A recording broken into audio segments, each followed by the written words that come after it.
বলি ও বৌমা, গায়ে একটু জ্বর এসছে বলে কি সংসারের সব কাজ থেমে থাকবে নাকি?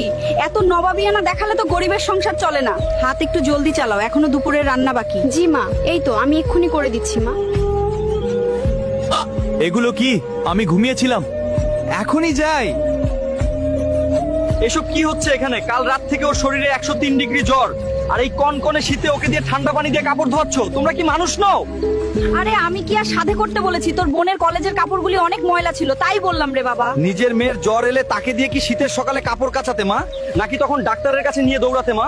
অন্যের ঘরের মেয়ে বলে তার কি কোনো শরীর নেই? না, সে মানুষ নয়। বিয়ে করে আমি জীবন সঙ্গী নিয়ে এনেছি মা, বিনা বেতনে কাজের মেয়ে নয়। তুমি এত বোকা কেন? মা বলেছে বলে কি তোমার 103 ডিগ্রি জ্বর নিয়ে ঠান্ডা পানিতে হাত দিতে হবে? তুমি একবার আমাকে ডাকতে পারলে না? নিজের কোনো খেয়াল কি তুমি রাখবে না? আমি ডাকলে তো তোমার ঘুম ভেঙে আর তাছাড়া কি? তাছাড়া আমি জানি এই বাড়িতে যদি আমার গায়ে একটা আঁচড়ও লাগে, এই বাড়ির একজন মানুষ অন্তত পক্ষে পুরো পৃথিবীর সাথে লড়াই করবে, যার এমন